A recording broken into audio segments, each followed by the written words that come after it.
Soviet salaries converted into today's money. When people talk about the Soviet Union, it usually goes one of two ways. Either everything was wonderful or everything was terrible. Neutral tones are used very rarely. Some people, for example, really miss Soviet doktorskaya sausage and say today's version is nothing like it. Others remember that back then, even finding meat or decent sausage in a store could be a challenge. Comparing two eras is extremely difficult. It's hard enough to compare two relatively recent periods of time. Here, we are talking about two completely different economies, one of which was closed and centrally planned. Naturally, this leads to endless arguments and debates. The main difficulty is that the Soviet ruble was not simply money in the modern market sense.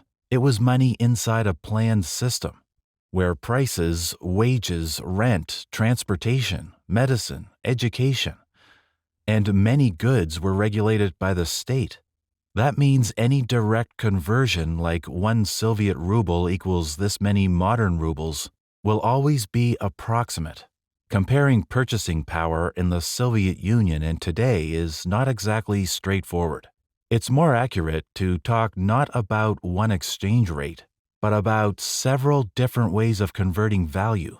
One result comes from comparing a basic food basket, another comes from utility bills, a third comes from consumer electronics, a fourth from housing, a fifth from the dollar and inflation. Each method shows part of the picture, but none of them shows the whole picture by itself. If we compare only dairy products, it may look like people live much worse today. If we compare bread, eggs, pork, or chicken, the picture may look roughly similar. But if we remember that some pensioners today spend half their pension on utilities and the other half on medicine, then what exactly are we comparing? Now take consumer electronics.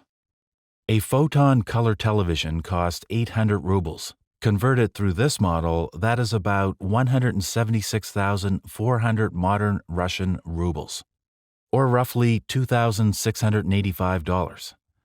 But back then, electronics were expensive all over the world. Or take a Soviet cafeteria meal.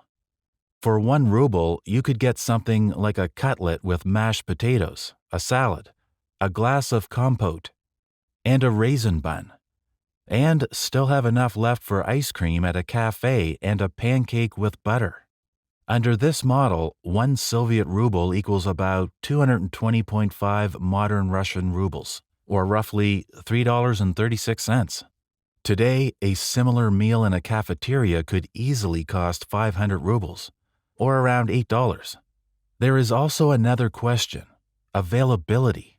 In the Soviet Union, a product could have a low official price, but that did not mean it was actually sitting on the shelf in the right quantity or quality. Today, many goods are more expensive, but the selection is much wider. The problem is usually not whether the item exists, but whether a person can afford it. So we should compare not only price, but access. Could you buy it immediately? Without standing in line? Without knowing the right people? Without traveling to another city? A person in the Russian Soviet Federative Socialist Republic could still put money aside in a savings account, and the money would actually accumulate. But there is a nuance here as well. In the Soviet system, people really could save money in their passbooks, but it was not always clear what they could quickly spend it on. Shortages, waiting lists, limits, and distribution systems made savings less flexible than money in a bank account today. On the other hand, many people today do not manage to save at all. Their money is eaten up by loans, rent, mortgages, medicine, utilities, and everyday expenses. And today, many salaries are not even enough to cover all utility payments. Almost every other person seems to have more than one loan, often with overdue payments, sometimes even overdue utility bills. Debt burden is one of the major differences between the two eras. In the Soviet Union, mass consumer credit in its modern form essentially did not exist. Today, a person can buy appliances, a car, or an apartment much faster, but often pays for it for years with interest.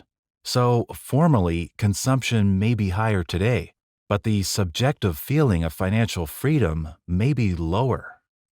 The exchange rate of the Soviet ruble to today's Russian ruble. In 1980, the US dollar officially cost about 64 kopecks.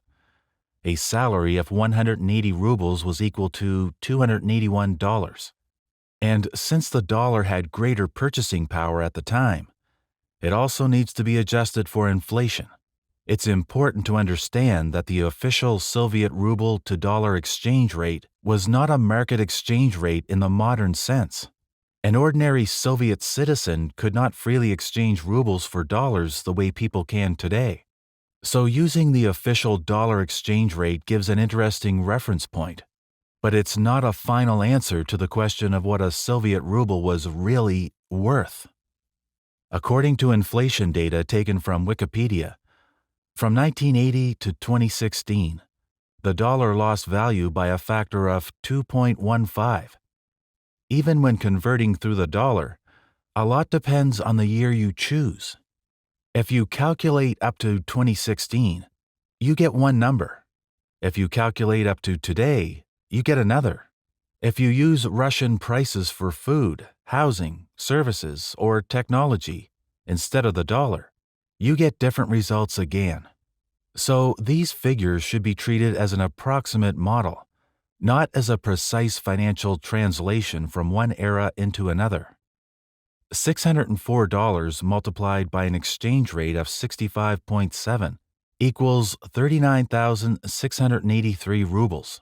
So $281 then would be equal to $604 today, or 39,683 Russian rubles. One Soviet ruble from the 1970s and 1980s is equivalent to about 220.5 modern Russian rubles today, or roughly $3.36. This number is convenient for calculations, but it's not universal. In some categories, the Soviet ruble could feel stronger. Housing payments, public transportation, cafeterias, sanatoriums, and some basic food products. In other categories, it could feel weaker. Household appliances, cars, imported goods, fashionable clothing, or high-demand consumer items. Salaries in the USSR in 1980 converted into today's money. A nurse's salary, 80 rubles, equals 17,640 modern Russian rubles, or about $268. Pension payments, 120 rubles, equals 26,460 modern Russian rubles, or about $403. The average salary of a factory worker, 180 rubles, equals 39,690 modern Russian rubles, or about $604. Military personnel salary rate, 270 rubles, equals 59,535 modern Russian rubles, or about $906. A doctor's salary rate, 150 rubles, equals 22,050 modern Russian rubles, or about $336. Workers, depending on specialty and qualification, from 200 to 400 rubles, equaling from 44,100 to 88,200 modern Russian rubles, or about $671 to $1,342. A defense industry engineer's salary, 600 rubles, equals 132,300 modern Russian rubles, or about $2,014. A Soviet minister's salary, 800 rubles, equals 176,400 modern Russian rubles, or about $2,685. At the same time, it's important to remember that a Soviet salary was only one part of the real social package. Beyond wages, there were benefits: departmental housing, vacation vouchers, sanatoriums, kindergartens, trade union distribution systems, free education, and free healthcare.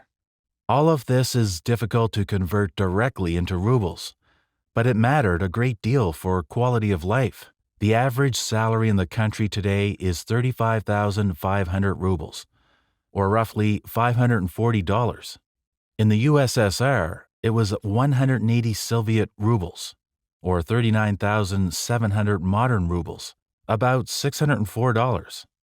Another difference is that the average Soviet worker's salary was calculated specifically from workers' wages, without including the salaries of engineers and technical specialists, and certainly without including administrators and executives. Today, the millions earned by some are added to the thousands earned by others, and suddenly everything looks fine, nothing to worry about. The average salary can be very misleading. If one person earns an enormous amount and 10 people earn very little, the average may still look decent, even though most people live very differently. That is why, when comparing eras, it is useful to look not only at the average salary, but also at the median, as well as the income gap between regions, professions, and social groups. What else can be added? The difference may not seem huge, but there was no such enormous gap in wages between regions. There was also no massive gap between the salary of a minister and that of an engineer. People were given apartments, medical care was free, social inequality was not as extreme, vacation and recreation were more accessible. But free was not always simple. An apartment could be free for the person receiving it, but they might have to wait for it for years. Healthcare was free, but the quality and access to specialists depended on the city, the department, and the specific institution. Vacations were more affordable, but vouchers were often distributed through one's workplace or trade union. In other words, the system gave people many things, but it did not always give them freedom of choice.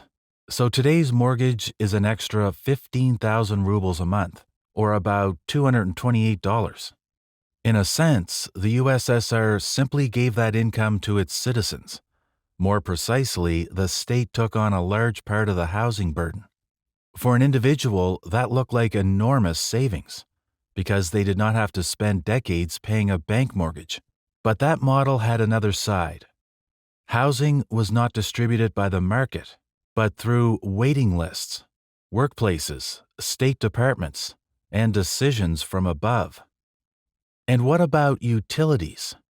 Today, utility bills can take up half of a pension. Back then, utilities could cost 2 rubles. Under the same condition model, that equals about 441 modern rubles, or roughly $7. Utility payments in the Soviet Union were indeed heavily subsidized. For a family, that was a major advantage. Housing, heating, water, and electricity did not consume the same share of income that they do for many people today. But economically, those costs did not disappear. They were transferred to the state budget and the broader planned distribution system. There were no endless extra payments in kindergartens or schools. Gasoline was cheap. Public transportation was free or nearly free. Dental work was free. Nobody paid for an ultrasound. Electricity prices did not constantly rise. But there were other limitations that are hard to measure in money. Shortages, lines, lack of many imported goods, a weak service market, and less choice in cars, appliances, clothing, furniture, and electronics. So the argument over where life was cheaper often comes down to a different question. What does a person consider a normal life? Every era has its own expenses. And if that way of life was everyday and familiar to everyone back then, today we live in a completely different world.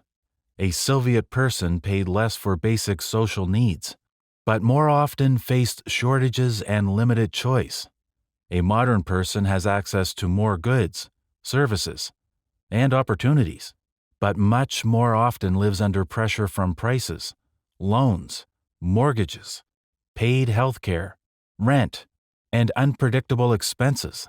So the comparison is not only economic, It is psychological as well. I think that if a high-quality sausage were affordable today, and decent Doctor's Kaya sausage now costs no less than 600 rubles, or about $9, and if housing were accessible, even through a mortgage but with European-style interest rates, and if there were not such wild social inequality, then there would probably be fewer people nostalgic for those times. In the end, nostalgia for Soviet salaries is not always nostalgia for the numbers on a payslip. More often, it is nostalgia for a feeling of predictability. Understandable prices, cheap utilities, guaranteed work, free basic services, and a smaller gap between people.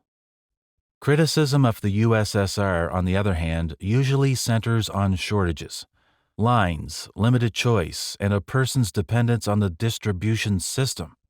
So an honest conversation about Soviet salaries does not begin with a single ruble exchange rate.